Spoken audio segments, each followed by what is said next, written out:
우리 다 같이 묵상기도 드리심으로 2020년 9월 6일 주일 예배 하나님 앞에 드리겠습니다. 우리 다 같이 묵상기도 드리겠습니다. 하나님은 영이시니 예배하는 자가 영과 진리로 예배할지니라. 아멘.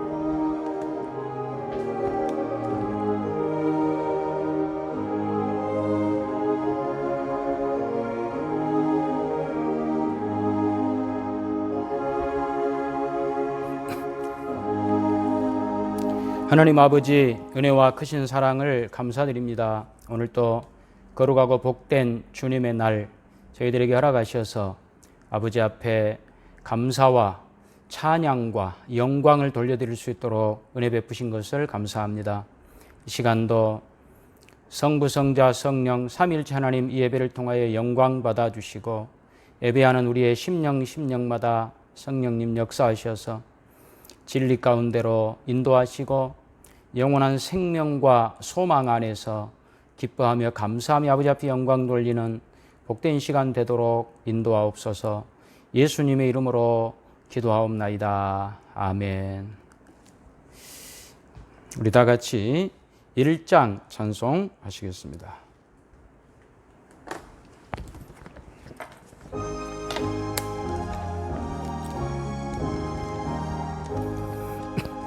만복의 근원 하나님 온 백성 찬송 드리고 저 천사여 찬송하세. 찬송 성부 성자 성령 아멘.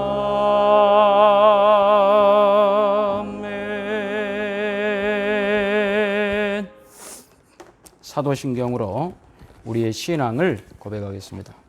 전능하사 천지를 만드신 하나님 아버지를 내가 믿사오며 그 외아들 우리 주 예수 그리스도를 믿사오니 이는 성령으로 잉태하사 동정녀 마리아에게 나시고 본디오 빌라도에게 고난을 받으사 십자가에 못 박혀 죽으시고 장사한 지 사흘 만에 죽은 자 가운데서 다시 살아나시며 하늘에 오르사 전능하신 하나님 우편에 앉아 계시다가 저리로서 산자와 죽은 자를 심판하러 오시리라. 성령을 믿사오며 거룩한 공회와 성도가 서로 교통하는 것과 죄를 사하여 주시는 것과 몸이 다시 사는 것과 영원히 사는 것을 믿사옵나이다. 아멘. 찬송가 342장 찬송하시겠습니다.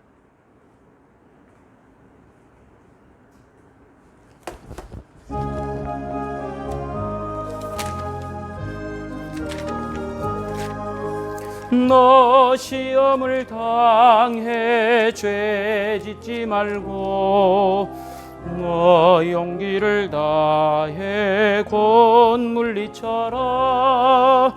너 시험을 이겨 새 힘을 얻고 주 예수를 믿어 늘 승리하라.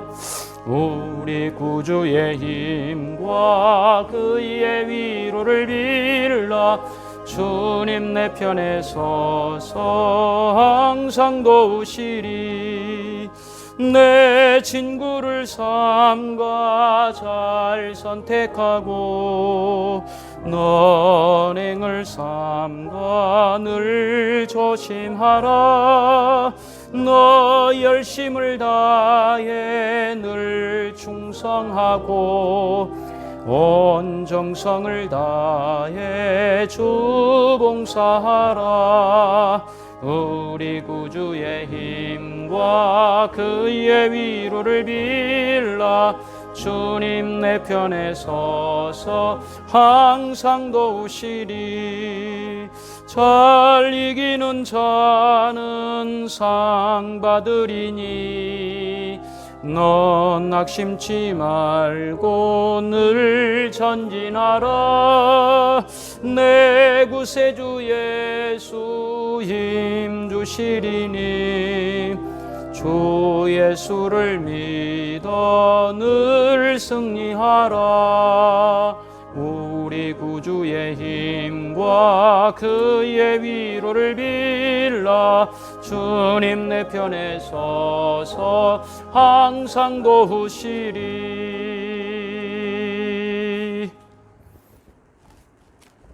교회 소식 알려드리겠습니다. 이미 보내드린 카톡 주보를 참고해 주시기 바랍니다. 코로나19 재확산으로 인하여 오늘 또 부득이하게 온라인 주일 예배를 드리게 됩니다. 다음 주일은 우리가 대면 예배를 드릴 수 있을지 아직은 알 수 없습니다. 사회적 거리 두기의 지침에 의해서 여러분들에게 알려드리도록 하겠습니다. 나머지는 여러분에게 보내드린 카톡 주보를 참고해 주시기 바랍니다. 시간에 헌금을 위하여 하나님 앞에 기도드리겠습니다. 하나님 아버지 감사합니다. 이 시간 아버지 앞에 기쁨으로 감사함으로 드린 물질 아버지께서 기뻐 받아주시니 모든 영광을 아버지 앞에 돌려드립니다. 하나님은 이 물질을 사랑하시는 것이 아니라 우리를 사랑하십니다. 하나님의 목표는 이 물질에 있지 아니하고 우리들에게 있습니다. 그러니 이제 우리들도 물질을 목표하지 말고 우리 하나님과 함께 교제하며 하나님을 알아가며 하나님을 즐거워하며 영원토록 하나님을 영화롭게 하는 것이 우리 인생의 최고의 목표요 기쁨이요 감사 소망 되게 하여 주옵소서. 예수님의 이름으로 기도하옵나이다. 아멘. 하나님 말씀 봉독해 드리겠습니다. 하나님 말씀은 마태복음 24장 24절에서 28절 말씀까지입니다. 마태복음 24장 24절에서 28절 말씀입니다. 신약성경 42페이지입니다. 거짓 그리스도들과 거짓 선지자들이 일어나 큰 표적과 기사를 보여 할 수만 있으면 택하신 자들도 미혹하리라. 보라, 내가 너희에게 미리 말하였노라. 그러면 사람들이 너희에게 말하되 보라, 그리스도가 광야에 있다 하여도 나가지 말고 보라, 골방에 있다 하여도 믿지 말라. 번개가 동편에서 나서 서편까지 번쩍임같이 인자의 임함도 그러하리라. 죽음이 있는 곳에는 독수리들이 모일 것이니라. 아멘. 오늘은 우리 요한복음 강해를 잠시 중단하고 이제 지금 이 코로나19 이 팬데믹 상황에 맞춰서 하나님 말씀을 함께 나누도록 하겠습니다. 지난주에 제가 여러분에게 이 책을 소개했었죠. 하나님과 팬데믹. 여러분 사서 보셨나요? 사서 보신 분도 계시겠지만 아마 다 바쁘셔서 못 사 보신 분들이 많으실 것 같아요. 그래서 제가 앞으로 한 4주에서 5주 정도 이 책을 중심으로 우리가 함께 이 코로나19 상황을 어떻게 기독교적 시각에서 바라볼 것인가, 어떻게 우리는 이런 팬데믹, 세계 대유행병이라고 하는 이 상황에서 어떻게 신앙생활을 할 것인가, 이 주제를 가지고 우리가 몇 주 동안 함께 생각을 해 보도록 하겠습니다. 하나님께서 저에게 이 어려운 그 책들을 좀 쉽게 정리해서 여러분에게 전달할 수 있는 그런 은사를 주신 것 같아요. 그래서 여러분들이 이 책을 이제 읽으세요. 읽으시지만 그러나 혹시 못 읽으셨더라도 제가 또 잘 정리를 해서 이제 함께 여러분들과 나눌 테니까 여러분 집중하셔가지고 큰 신앙적 유익이 되고 우리의 신앙을 다시 한번 정리하시는 그런 좋은 기회가 꼭 되시기를 바라요. 오늘 본문 말씀 믿지 말라라고 하는 말이 나오고 있어요. 그렇죠? 26절 마지막 부분 믿지 말라. 그리스도가 여기 있다 저기 있다 골방이 있다 해도 믿지 말라. 보통 성경은 믿으라는 책이잖아요. 믿어라. 하나님을 믿어라. 예수님을 믿어라. 성령님을 믿어라. 이런 책인데 하나님께서 성경책에 믿지 말아라 라고 하는 말이 믿지 말아라 라고 하는 말로 우리들에게 가르치고 있어요. 믿지 말라. 무엇을 믿지 말라는 것일까요?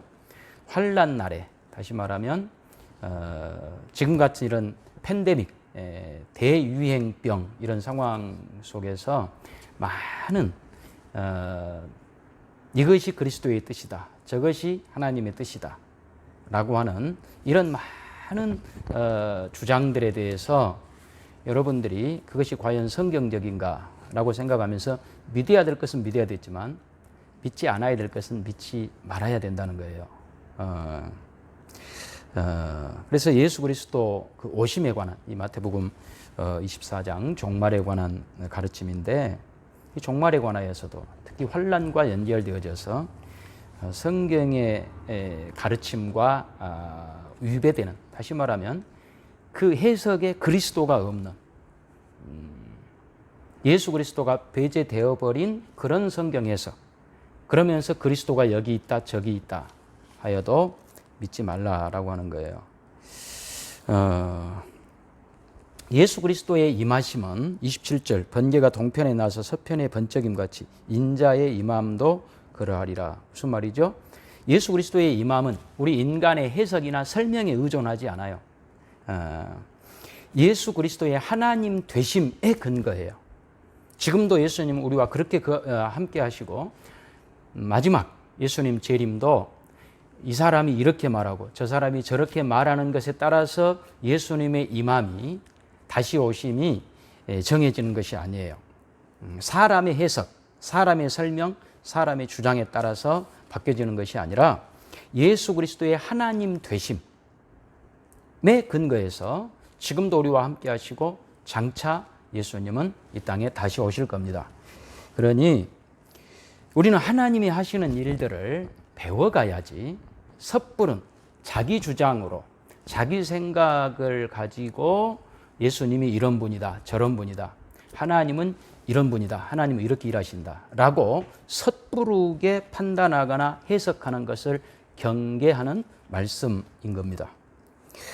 지금 이 코로나19 이 팬데믹이 언제 끝날지 우리는 알 수가 없습니다. 지난 겨울 초봄에 시작해서 1차 대유행을 했고, 다시 우리가 온라인 예배를 다시 드리게 될지 우리는 그때는 생각하지 못했어요. 그런데 다시 온라인 예배를 드려야 되는 이런 심각한 상황이 되었습니다. 팬데믹, 이 코로나19 같이 이런 그 유행병을 팬데믹, 영어로 팬데믹이라고 그래요. 팬데믹. 영어 단어 하나 알으셨죠? 팬데믹. 팬데믹에서 이 팬은 영어로 PAN인데, 이 팬이 들어갈 때는요, 크다는 뜻이에요. 크다. 전 세계적이다. 대유행병.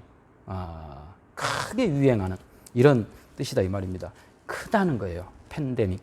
그럼 크다는 말은 단지 크다는 뜻이 아니라 모든 사람에게 영향을 미친다는 거예요.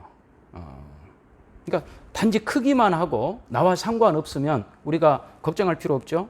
그런데 이 팬데믹은 클 뿐만 아니라 전 세계적일 뿐만 아니라 그것이 모든 사람 한 사람에게 다 영향을 미치고 있어요. 지금 우리나라뿐 아니라 전 세계적으로 코로나19의 영향을 받지 않고 살아가는 사람은 단 한 사람도 없어요. 그렇잖아요? 우리 모두가 다 그렇잖아요. 6.25 전쟁과 이 코로나19를 사람들은 많이 비교를 해요. 그런데 제가 80 넘으신 이제 분들에게 6.25 때 어땠습니까? 6.25가 더 어렵습니까? 지금 이 코로나19 상황이 더 어렵습니까? 라고 제가 여쭤보면 6.25 때보다 지금이 더 어렵다 하는 말씀들을 많이 해요. 왜냐하면 6.25 전쟁은요, 그 전쟁이 일어나는 곳에서는 힘들었지만 피난을 가거나 아니면 우리 한반도 안에서도 전쟁과 무관하게 생활했던 곳도 있었다 그래요. 웰컴 투 동막골이라고 하는 그 영화 여러분 보셨죠? 그 영화 보면 강원도 어느 산골은요 너무 깊숙해가지고 전쟁이 일어난지도 모르고 이 3년 동안 흘러간 이제 그런 동네도 있었다. 그런 이야기도 있어요. 그런데 지금 코로나19는요 도시건 농촌이건 시골이건 뭐 할 것 없이 모두가 다 영향을 안 받는 곳이 없습니다. 모든 사람에게 영향을 미칩니다. 그렇기 때문에 팬데믹입니다. 대유행병. 그러면 이런 대유행병, 이런 팬데믹, 대재앙, 이제 이런 게 생기면 여기에 대해서 많은 해석들이 나오게 됩니다. 이게 상황은 벌어졌고 이걸 어떻게 바라볼 것인가 라고 하는 그런 해석이 나오는 거죠. 고대 세계에는 이런 대재앙이 생기면 이 재앙에 대해서 어떻게 그 사람들은 생각을 했는가 우리가 볼 때에 이 사람들은요 1차적으로 신이 분노했다 이렇게 생각을 했다는 거예요. 예를 들면 화산이나 지진이나 대전염병이나 무슨 많은 재난들 지금 코로나19만 있는 게 아니라 옛날에도 있었거든요. 그러면 이런 대재앙이 생기면 가장 많은 사람들이 생각했던 것은 신이 분노했구나. 이거는 서양뿐 아니라 우리 동양도 마찬가지예요. 우리나라에는 심청전이라고 하는 그 고대 소설이 있잖아요. 심청전. 그 심청전 보면 그 바다를 무역하는 바다에서 배를 타고 무역하는 그 무역 상인들이 태풍을 만나면 거기에다가 사람을 갖다가 빠뜨립니다. 왜 그러냐면 바다신, 용왕신이 노했다 하는 거죠. 그래서 인간, 사람을 제물로 거기 갖다 빠뜨리면 바다신이 노여움을 그치고 잠잠해진다. 그 심청이 빠뜨렸던 물이 인당수잖아요. 인당수. 마찬가지예요. 고대 그리스 로마 신화에도 마찬가지입니다. 어떤 대재앙이 일어나면 사람들은 어떻게 생각했냐면 누군가 끔찍한 죄를 저질렀구나. 누군가 큰 잘못을 했구나. 누군가가 제사를 잘못 드렸다든지 기도를 잘못 드려가지고 올림포스 산에 있는 신들이 노했나 보다 라고 그들은 생각을 했다는 거죠. 그런가 하면 조금 이제 공부를 한 철학자들은 신이 노했다 하는 수준에서 조금 벗어나서 이제 생각을 하게 됐어요. 생각. 그것을 철학이라고 해요. 철학. 철학은 고대부터 있었잖아요. 그래서 이 고대 철학자들은 주로 이런 대재앙에 대하여 세 가지 정도의 생각을 했다는 거죠. 첫째는 스토아 학파. 몰라도 됩니다. 그런 학파가 있었다는 것만 아시면 돼요. 이 고대 그리스 시대에 스토아 학파라고 하는 이 학파가 있었어요. 이 사람들은 대재앙이 생기면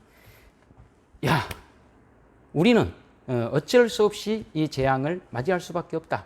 이거는 인간이 겪어야 될 숙명이다. 세상 만사는 다 정해져 있다.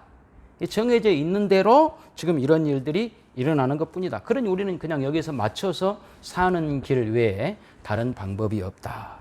라고 생각했던 사람들, 스토아 학파예요. 스토아 학파. 조금 어려운 말로 숙명론이라고도 해요. 운명론이라고도 하고. 모든 건 정해져 있으니 정해져 있는 대로 가는 걸 어떻게 하란 말이냐? 방법이 없다. 그냥 그대로 사는 것이다. 라고 생각했던 사람들이 누구라고요? 스토아 학파. 그런가 하면 에피쿠로스 학파라고 있어요. 에피쿠로스. 이 에피쿠로스라고 하는 학파는 스토아 학파처럼 이 어려움에서 우리가 할 수 있는 일은 없다. 그런데 이 상황 속에서 가장 중요한 것은 우리 마음의 평정심을 갖는 것이다. 마음의 평정심. 그래서 우리 마음이 늘 기쁨을 잃지 않는 것이다. 평안을 잃지 않는 것이다. 평정심을 잃지 않는 것이다. 그래서 어떤 상황 속에서도 코로나19처럼 이렇게 대유행병에 돌아도 내 마음이 어쨌든 평안해야 된다. 평온해야 된다. 여기에 관심을 가졌던 사람들, 에피쿠로스 학파들이에요.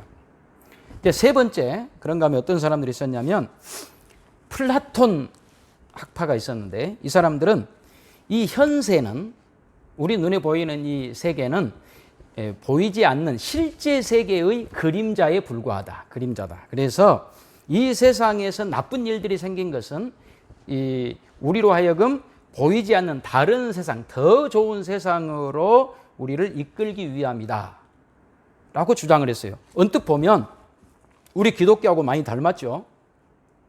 우리 기독교의 주장하고 비슷하잖아요. 그런데 나중에 설명하겠지만 많이 다릅니다. 이 플라톤 학파하고 우리 기독교하고는 많이 달라요. 자, 이 세 가지 주장이 지금도 이 시대에도 있어요. 이 시대에도. 자, 코로나19가 지금 창궐했어요. 모든 사람들이 코로나19로부터 벗어날 수가 없어요. 나는 집에만 가만히 있으면 되지. 아니, 코로나19 때문에 집에만 가만히 있는 거잖아요. 아니면 조금 더 밖에 다니셨을 건데. 그러니까 코로나19 영향을 받지 않는 팬데믹, 대유행병에 모든 사람이 영향을 받고 있는데, 자, 지금 이런 상황에 대하여 지금도 이런 세 가지 정도의 생각을 하고 사람들은 살아갑니다. 첫째는 우리가 할 수 있는 것은 아무것도 없다. 그냥 현실에 맞추어서 살아가면 된다. 아까 누구라 그랬죠? 스토아 학파. 그런가 하면 우리가 할 수 있는 것은 아무것도 없다. 그러니 우리 마음만 즐거우면 된다. 그래가지고 이제 극장을 못 가니까 사람들이 지금 뭐를 제일 많이 보냐면 넷플릭스. 넷플릭스가 뭐냐면 한 달에 몇천 원 이렇게 회비 내면 영화를 마음껏 볼 수 있는, 그래서 방에 앉아서 넷플릭스 영화 이렇게 많이 보는, 텔레비전 보고 미스터 트롯 제2편 이제 이거 언제 하나, 밖에서는 못 다니니까 이제 그것 보고 내가 즐거우면 돼. 코로나하고 상관없이 내 마음만 즐거우면 돼. 아까 누구 했다고요? 에피쿠로스 학파라 그랬죠. 그런가 하면 플라톤 학파. 우리 그리스도인들이 조금 비슷하다 그랬는데 우리 기독교가 죽음이라고 하는 것이 최악이 아니다. 혹시 코로나 때문에 우리가 죽을 수도 있다. 그러나 그것은 우리가 더 좋은 곳으로 가기 위함이다. 그러니까 좀 침착하자. 침착하고 어떻게 해서든지 교회 문만 안 닫으면 된다. 어떻게 해서든지 우리가 기독교 신앙만 잘 지키고 있으면 된다. 그러면 우리는 결과적으로 좋은 곳에 가 있을 것이다. 굉장히 기독교적인 것 같은데 이 플라톤 학파가 문제가 있어요. 어떤 점에서 문제가 있냐면, 그러면 그 좋은 곳에 가기까지 우리는 뭐 하고 있을 거냐는 거죠. 가만히 있다가 그냥 가만히 있으면 좋은 세상 오니까 그때까지는 가만히 있자. 그렇게 돼버리면 이건 좀 다르단 말이에요. 우리 기독교하고. 그러니까 이 플라톤 학파가 기독교하고 굉장히 비슷하지만 다른 부분이 많다 하는 거예요. 왜냐하면 우리 기독교는 코로나19라고 하는 것이 왜 왔는가를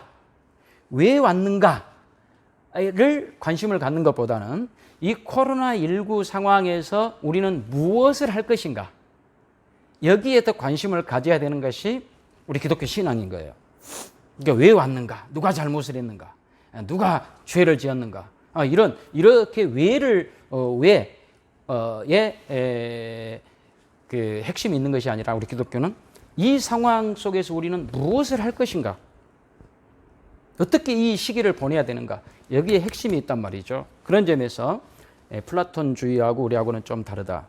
여러분, 우리 기독교는요, 역사적으로 대재앙이 올 때마다 늘 무엇을 했어요? 그냥 가만 앉아서 이 시간만 지나가면 좋은 세상 올 거야, 이렇게 하지 않았단 말이죠. 2세기, 3세기 아주 지금부터 한 1700~800년 전에 이런 많은 전염병들이 그때도 많이 있었다는 거예요. 지금 우리가 겪는 코로나 같은 이런 전염병들이 있어 수많은 사람들이 죽어갑니다. 그럴 때 돈 많은 부자들은 전부 산으로 도망갔다는 거예요. 돈 많으니까. 그 돈 가지고 다 산으로 도망가요. 그런데 예수 믿는 신자들은 얼마든지 도망갈 수 있었지만 그 도망 못 가고 있는 사람들, 가난한 사람들, 가난하니까 도망 못 가잖아요. 낮은 곳에 살잖아요. 부자들은 높은 곳에 살고, 가난하니까 낮은 곳에 살거든요.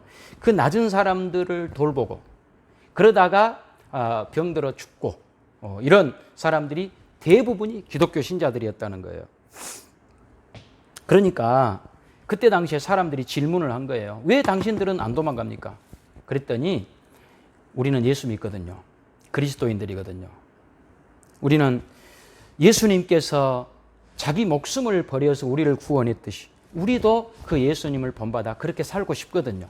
라고 말을 했다는 거예요. 그러다 보니 기독교의 복음이 여러분 얼마나 많은 사람들에게 전파될 수 있었겠습니까? 그러니까 사실 모든 교육이라든지 의료라든지 사회복지, 사회사업 이런 모든 것들이요. 사실은 우리 기독교가 시작한 거예요. 기독교가. 그런데 이제 기독교가 한 것을 보고 일반 사회 사람들이 배운 거죠. 아, 저렇게 사는 사람들도 있구나.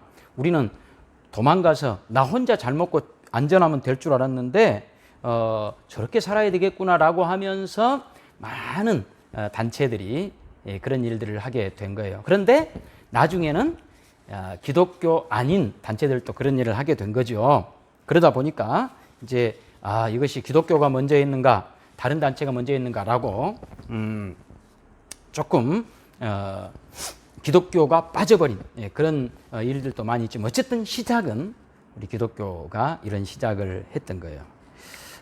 지금 오늘날도 많은 단체들 이제 보통 이런 단체들을 NGO 단체라 그래요. Non-Government Organization. 그래서 비정부 기구라고 하는 뜻이죠. 무슨 식량이 되었든지 뭐 국경 없는 의사회, 뭐 의사가 그 의료가 되었든지 교육이 되었든지 사회 전반의 활동 그 시초는 누가 했다고요? 우리 기독교가 했다고요. 우리 기독교가.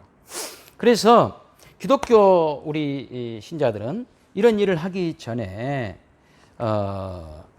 왜 이런 일을 했느냐에 대해서 생각이 달랐어요. 기독교인들 아닌 사람들은 어떻게 생각했냐면 어떤 사람이 이 대재앙이 와서 병이 들거나 가난하거나 그러면 보통 사람들이 이렇게 생각했어요. 저 사람들이 게을러서 가난해. 저 사람들은 원래 불행한 사람들이야. 그러니 저렇게 어려움을 겪는 것은 너무 마땅한 일이야 라고 생각을 했다는 거예요. 모든 책임을 그 불행을 겪고 있는 그 사람에게 돌려버렸어요. 그러나 우리 기독교인들은 거기에 동의하지 않았어요. 왜냐하면 우리 기독교인들은 하나님의 말씀, 이 성경을 가지고 있었거든요. 그런데 이 성경은 구약이나 신약이나 할 것 없이 하나님께서 병든 자, 가난한 자, 불쌍한 자, 소외된 자와 함께 계시는 분이고 그 사람들을 너희는 어떻게 대해야 되느냐라고 가르치는 것이 구약으로 말하면 율법인 거예요. 율법. 하나님 말씀은 우리가 믿는 하나님은 어렵고 힘든 사람들을 외면하지 않아요. 그들을 돌아보는 하나님이신 거죠. 그래서 그 율법을 가지고 있었던 이 유대인들은요. 하나님을 그들은 율법을 통해서 하나님을 배웠는데 하나님은 가난한 자, 어려운 이웃들, 불쌍한 자와 함께 하신다. 그 하나님을 믿었다는 거예요. 그런데 이런 것은요. 아까 말했던 스토아나 에피쿠로스나 플라톤 학파에는 없는 새로운 가르침인 거예요. 아까 플라톤에도 이런 거는 없어요. 하나님이 지금 이 시대에 가난한 자와 함께 하신다. 소외된 자와 함께 하신다. 어려운 자와 함께 하신다. 이런 건 없었던 거예요. 기독교만 있었죠. 그런데 우리 기독교 신자들은 말로만 하나님이 함께 하신다는 것이 아니라 그 하나님이 하시는 일에 신자들이 동참을 했던 거예요. 자기들도 거기에 함께해서 교회 공동체를 통해서 하나님이 기뻐하시는 일을 실천했던 거예요. 실천했어요. 이것이 초대교회 때는요, 많은 사람들에게 충격을 주었습니다. 지금이야 이제 이런 일들을 많은 이 사회 단체들이 하니까 하나보다 그러지만 초대교회 이제 이 고대 시대 이럴 때는요, 교회만 이런 일을 했다니까요. 다른 사람들은 이런 거를 전혀 생각하지 못했단 말이에요. 그래서 오늘 코로나19 이 상황에 대해서 우리 기독교인들은 어떤 생각을 가져야 될 것인가? 우리가 함께 정리를 해 보는 게 좋겠어요. 이런 팬데믹, 세계 대유행병, 대재앙 이런 것이 생기면 많은 음모론이 생깁니다. 왜 그러냐면 이것을 쉽게 해결하고 싶거든요. 쉽게 정리해버리고 쉽게 해결해버리기 위해서 많은 음모론이 생기는 거예요. 왜 음모론이 많이 생길 수밖에 없냐면 그래야 내 책임을 벗어날 수 있거든요. 아까 우리 기독교는 그 어려운 상황이 생기면 우리가 거기에 뛰어들어서 함께 살아냄으로써 우리의 역할을 다하는 것이 기독교거든요. 그런데 이 음모론은요, 남에게 탓을 돌리기에 가장 좋아요. 남 탓하기 가장 좋거든요. 그래서 이 대유행병, 팬데믹 상황 속에서 모든 것을 남에게 핑계를 돌리기 위한 가장 쉬운 방법이 뭐냐면 음모론인 거예요. 음모론 그러니까 좀 어려울 수 있지만 이 코로나19 맨 먼저 생겼을 때 다 누구 탓이라 그랬죠? 중국 탓이라고. 그랬더니 중국 사람들은 순순히 당했어요? 아니라고. 저 미국 탓이라고. 미국이 뭔가 우리나라를 중국을 잘 못 살게 하기 위해서 이런 것을 퍼뜨렸다고. 이렇게 서로 그렇게 싸웠단 말이에요. 그러니까 제가 봤을 때 코로나19의 바이러스가 무섭지만 이 바이러스보다 더 무서운 것이 뭐냐면 수많은 사람들이 바이러스와 같은 음모론을 만들어서 서로를 탓하기 시작한 거예요. 네 잘못이다, 내 잘못이다. 서로 탓하기 바쁜 이것이 또 하나의 바이러스인 거예요. 또 하나의 바이러스. 그래서 오늘날을 이 톰 나이트는 이 책에서 문화 전쟁의 시대다라고 그렇게 정의했는데요. 이게 문화 전쟁이란 말이 무슨 말이냐면 쉽게 말하면 모든 것을 진영으로 나의 문화, 너의 문화. 그래서 문화끼리 서로 싸운다는 거죠. 이게 진영 논리. 그래서 남 탓하기 바쁜. 그래서 너희들의 문화는 저급해. 우리의 문화는 고급해. 그러니까 저급한 너희들의 문화 탓이야. 이것이 이 음모론을 만들어내는 이유인 거예요. 여러분, 어떤 문제, 어떤 어려움이 생겼을 때 가장 쉬운 방법이 뭐라고요? 남 탓하는 거예요. 누구 탓해버리면 돼요. 누구 탓이다. 그러나 그것은 해법이 아닙니다. 여러분, 누구 탓한다고 해법이 됩니까? 이 코로나19 지금 누구 때문에 이렇게 되었다 라고 한다고 해서 이게 해법이 되냐고요. 해법이 될 수가 없습니다. 그런데 더 심각한 것은 뭐냐? 이런 음모론이 기독교 밖에만 있느냐? 세상에만 있느냐? 그렇지 않아요.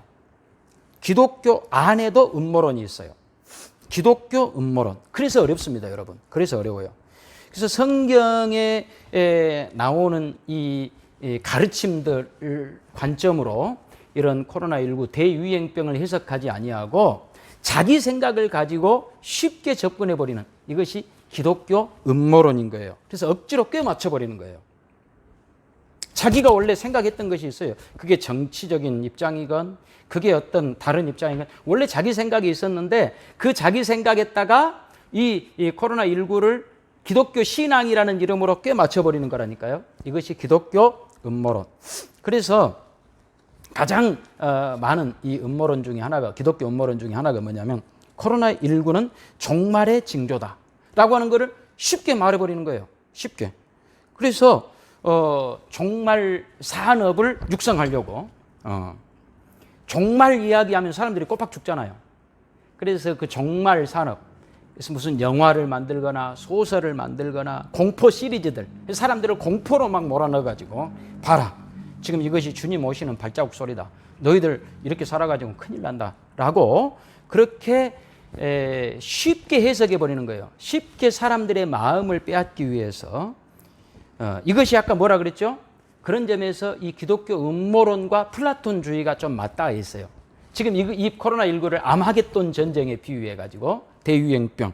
그래서 우리는 세상에 소망을 두지 말고 곧 오실 주님 맞을 준비를 해야 된다. 굉장히 성경적인 것 같죠?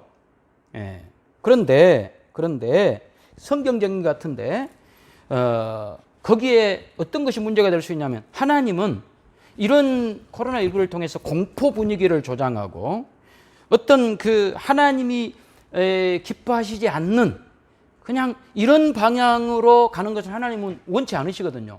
그런데 단지 이 코로나19를 통해서 공포 분위기를 조성해 가지고 거기에서 뭔가 자신들의 목적을 달성하려고 하는 여기에 기독교 음모론이 있는 거예요. 좀 어렵습니다. 잘 들으셔야 돼요, 여러분. 지금 사람들은요, 코로나19 때문에도 충분히 공포스러워요. 내가 걸리면 어쩌지? 내가 걸려서 죽으면 어쩌지? 그런데 거기에다가 더 설상가상으로 예수님이 곧 오신다라고 공포를 갖다가 더 뒤집어 씌워버리는 거예요. 그래서 종말의 어떤 두려움들을 막 심어버리는 거예요. 과연 이것이 하나님의 뜻일까요? 코로나19를 통해서 수많은 사람들을 공포 분위기 속으로 몰아넣는 것이 하나님의 뜻일까요? 잘 생각해 봐야 돼요. 그런가 하면 이 기독교 음모론, 성경을 사용하지만 그것이 궁극적인 하나님의 뜻이 아닌 이제 이런 것이 기독교 음모론이라 그랬는데, 또 하나의 기독교 음모론 중에 이런 것도 있어요. 이 코로나19의 기회를 전도의 기회로 삼아야 된다. 지금처럼 많은 사람들이 이런 죽음의 위기, 이 공포에 지금 사로잡혀 있으니까 이 사람들을 하나님께로 돌이켜야 된다. 그래서 그 사람들에게 천국 갈 수 있는 기회를 알려줄 수 있는 아주 절호의 찬스다. 지금까지 예수 안 믿고 고집 피우던 친구들에게 자, 너 이번만큼 들어봐라. 너 코로나19로 죽으면 어떡하려고 그래? 예수 믿어야지. 라고 우리가 사용해야 될 그런 기회가 지금 이 코로나19의 기회다라고 생각하는 사람들도 있어요. 그럴듯하죠. 그런데 여기도 조심해야 돼요. 여기에도 기독교 음모론이 숨어 있을 수 있다는 거예요. 이제 이렇게 말하는, 자, 이게 안 믿는 사람들, 안 믿는 친구들을 전도할 수 있는 기회다라고 하는 사람들이 주로 사용하는 성경 구절이 구약인데, 그 구약 성경을 이 사람들은 잘못 이용을 합니다. 어떻게 인용을 하냐면요, 지금처럼 이렇게 나쁜 상황이 생긴 이유는 구약에 보니까 무슨 이유에서든지 하나님이 분노하셨다, 하나님이 노를 바라셨다. 아까 그 고대 사람들이 생각했던 뭔가 올림포스 산의 신이 노했다라고 하는 것과 비슷하게 뭔가 하나님을 노엽게 만들었다. 그래가지고 아모스 3장 6절 같은 데를 인용을 해요. 아모스 3장 6절을 보니까 어느 성읍에 재앙이 덮치면 그것은 주님께서 하시는 일이 아니겠느냐. 주님이 모든 이 재앙을 주님이 일으키셨다는 거죠. 전염병이 됐든 기근이 됐건 지진이 됐건 병충하게 됐건. 그래서 하나님의 이런 전염병이 일어나는, 대재앙이 일어나는 것은 악한 길에서 돌이켜서 그들을 회개시키기 위함이다. 맞는 말인 것 같죠? 돌이켜서 회개시키기 위함이다. 그런데요, 문제는 아모스 4장 6절 보니까요. 아모스 4장 6절 한번 볼까요? 자, 우리가 쉽게 어떤 전염병이든지 사람들을 돌이켜서 회개시키기 위함이다 라고 쉽게 생각해 버리면 좋겠지만 그게 그렇게 간단한 문제가 아닌 거예요. 아모스 4장 6절부터 11절까지를 읽어 드리겠습니다. 아모스 4장 6절. 또 내가 너희 모든 성읍에서 너희 이를 깨끗하게 하며 너희의 각 초소에서 양식이 떨어지게 하였으나 너희가 내게로 돌아오지 아니하였느니라. 여호와의 말씀이니라. 또 추수하기 석 달 전에 내가 너희에게 비를 멈추게 하여 어떤 성읍에는 내리고 어떤 성읍에는 내리지 않게 하였더니 땅 한 부분은 비를 얻고 한 부분은 비를 얻지 못하여 말랐음에 두세 성읍 사람이 어떤 성읍으로 비틀거리며 물을 마시러 가서 만족하게 마시지 못하였으나 너희가 내게로 돌아오지 아니하였느니라. 여호와의 말씀이니라. 내가 곡식을 마르게 하는 재앙과 깐부기 재앙으로 너희를 쳤으며 팥중이로 너희의 많은 동산과 포도원과 무화과나무와 감람나무를 다 먹게 하였으나 너희가 내게로 돌아오지 아니하였느니라. 여호와의 말씀이니라. 내가 너희 중에 전염병 보내기를 애굽에서 한 것처럼 하였으며 칼로 너희 청년들을 죽였으며 너희 말들을 노략하게 하며 너희 진영의 악취로 코를 찌르게 하였으나 너희가 내게로 돌아오지 아니하였느니라. 여호와의 말씀이니라. 내가 너희 중에 성읍 무너뜨리기를 하나님인 내가 소돔과 고모라를 무너뜨림같이 하였으므로 너희가 불붙는 가운데서 빼낸 나무 조각같이 되었으나 너희가 내게로 돌아오지 아니하였느니라. 여호와의 말씀이니라. 하나님께서 각종 재앙들을 내렸지만 결과는 뭐였다고요? 너희가 내게로 돌아오지 않았다. 너희가 내게로 돌아오지 않았다가 계속 반복되고 있잖아요. 그럼 이건 어떻게 해석할 거예요? 하나님이 회개시키려고 그 사람들에게 전염병, 재앙을 내렸어요. 그런데 안 돌아왔어요. 그럼 하나님의 계획이 실패한 거냐 이거예요. 그럼 하나님이 실패자인가요?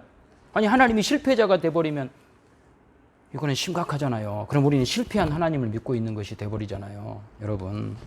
그렇기 때문에 지금 제가 말씀드리는 것은 코로나19가 전도의 기회다. 저 사람들을 회개케 하기 위하여. 그래서 그 사람들이 가게 할 수 있는 기회를 주는 그런 목적으로 하나님 코로나19를 주셨다라고 쉽게 판단하지 말자는 거예요. 왜냐하면 지금도 구약 시대 사람들처럼 지금 코로나19라고 해서 사람들이 회개하냐는 거예요. 회개하면 좋지만 회개하지 않는 사람들이 많습니다.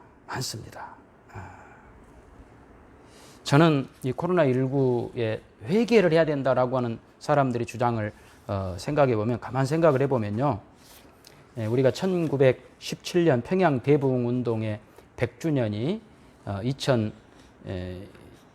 2017년이었는가요? 그래서 우리가 몇 년 전에 계속해서 그 회개 운동 엄청나게 했습니다. 그러면 그때 우리가 회개를 그만큼 했는데 왜 이 대유행병 팬데믹이 오냐는 거예요. 그러니까 무슨 말씀이냐면 너무 쉽게 해석하지 말자는 거예요. 너무 쉽게. 빨리 회개해가지고 이 어려움에서 빠져나가자. 그럼 거기에 누가 빠냐면 지금 이 상황을 주관하고 계시는 하나님과 우리와의 관계는 상관이 없잖아요. 그냥 빨리 회개만 해가지고. 그래서 하나님을 그 변덕심한 그리스 로마 신처럼 지금 하나님 뭔가 분노했어, 노했어. 그러니까 빨리 우리가 회개를 해서 이 어려움에서 빠져나가자라고 말한다면 그것은 어려움에서 빠져나가는 데 목적이 있는 것이지 하나님의 뜻을 아는 데 목적이 있는 것은 아니지 않느냐, 이 말씀입니다. 이해가 되신가요? 조금 어려울 수 있지만 여러분 잘 생각해 보시기 바라요. 그래서 이 회개를 주장하는 것도 기독교 신앙의 중요한 부분이긴 하지만 일종의 기독교 음모론일 수 있다는 거예요. 왜냐하면 하나님이 일으키는 모든 일들이 다 우리를 회개시키기 위함이다 라고만 이야기를 하면 굉장히 근시안적, 너무 쉬운 해결책으로 가는 거예요. 회개하면 코로나19는 없어진다. 그런데 회개했어요. 근데 안 없어져요. 그 다음에 이제 뭔 말 할 거예요? 그 다음에 할 수 있는 말이 뭐예요? 문제는요, 그렇게 하나님이 하시는 일은 쉽지 않다는 거예요. 우리 인간도요, 그렇게 쉽지 않아요. 어려움이 와서 다 회개하고 그렇지 않아요. 그런 점에서 우리는 그 하나님의 뜻이라고 하는 것은 금방 기도했더니 하나님께서 나에게 뭐라고 말씀을 해서 하나님 뜻을 알려주더라. 그렇지 않아요. 그렇지 않고 창조주 하나님께서 이루어 가시는 그 모든 일들을 하나님의 역사는 창세 전부터 지금까지예요. 만세 전부터 영원까지예요. 우리 인생의 역사는 길어야 100년이에요. 그러니까 짧은 우리 인생이 평생 동안 하나님의 하시는 일을 배워가는 거예요. 그러니까 하나님의 뜻이 이거다라고 지금 이 시점에서 두부 자르듯이 할 수 있는 건 없는 거예요. 더 살아봐야 돼요. 더 나이 들어봐야 돼요. 또 이 시기를 지나봐야 돼요. 그러면서 우리는 그 하나님의 뜻을 조금씩 알아가는 거죠. 창조주 하나님의 그 크고 넓으심, 그 깊으심, 그 하나님의 뜻 앞에 그래서 우리가 결과적으로 항복하게 되는 거예요. 그렇다면 그 아모스 시대의 대재앙, 그 속에 담긴 하나님의 뜻은 무엇이었을까요? 방금 말씀드렸죠. 단지 빨리 회개해가지고 이 재앙으로부터 벗어나라 로만 간다면 너무 쉬운 해결책이에요. 여러분, 그보다 더 깊은 하나님의 뜻이 있어요. 그러니 코로나19의 이 상황을 너무 쉽게 판단하지 말자. 너무 쉽게 결정해버리지 말자. 이것이 하나님의 뜻이다라고 너무 내 가지고 있는 생각을 기독교 신앙의 색채를 씌워서 만들어내면 또 하나의 음모론을 만들어낼 수 있다. 좀 더 지켜보자는 겁니다. 좀 더 지켜보자. 그리고 하나님께서 이루어 가시는 이 모든 상황들 속에서 이제 우리가 어떻게 살아야 될 것인가, 하나님 말씀을 조금 더 배워가면서, 그래서 오늘은 첫 시간으로 쉽게 판단하지 말자. 어떤 음모론에 의해서 흔들리지 말자. 성경 말씀을 통해서 하나님의 더 깊으신 뜻을 배워가자. 여기까지만 하자고요. 오늘은 여기까지만. 그래서 다음 시간에는 이제 구약, 그 다음에 예수님, 신약, 바울 이렇게 하면서 하나님의 깊으신 뜻이 어디 있을까를 내 생각 말고 내가 만들어낸 또 하나의 어떤 내 해결책 말고 하나님께서 이 상황을 어떻게 인도해 가시고 어떤 해결책을 하나님이 주시는가, 하나님이 이루어 가시는 그 길을 따라가 보자는 거예요. 오늘은 여기까지. 다음 시간에 더 기대를 가지고 한번 우리가 하나님 말씀을 함께 배워가도록 합시다. 기도하겠습니다. 하나님 아버지 감사합니다. 오늘 우리는 배웠습니다. 우리가 회개하는 것이 마땅하지만 그러나 인과응보식으로 우리가 뭘 잘못했기 때문에 이 회개라고 하는 어떤 방법을 통해 속히 어려움을 벗어나자라고 하는 것이 또 하나의 기독교 음모론이 될 수 있다는 걸 알았습니다. 하나님은 그렇게 단순한 분이 아닙니다. 단지 우리가 이 어려움만 벗어나는 데 목적을 두지 말고 기왕 일어난 이 코로나19 상황 속에서 더 깊이 하나님 말씀 배우며 하나님과 동행하는 하나님의 뜻을 이 상황뿐 아니라 전 인생을 통해 배워가는 복된 하나님의 사람들 되게 하옵소서. 예수님의 이름으로 기도하옵나이다. 아멘. 우리 찬송가 5장 찬송하시겠습니다.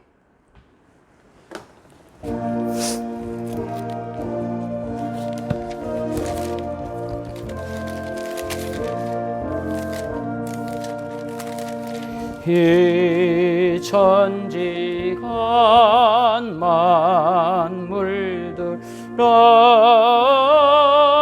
복 주시는 주 여호와 전능성부 성자 성령 찬송하고 찬송하세. 아멘. 이제는 우리 주 예수 그리스도의 은혜와 하나님 아버지의 크고 놀라우신 사랑과 성령의 교통하심이 코로나19 이 대재앙, 대유행병 상황 속에서 쉽게 모든 것 판단하지 말고 창조주 하나님의 깊고 넓으심, 그 하나님의 뜻, 우리 전 인생을 걸쳐서 배워가며 그 앞에 항복할 것을 약속하는 복된 심령들 위해 영원토록 함께 있을지어다. 아멘.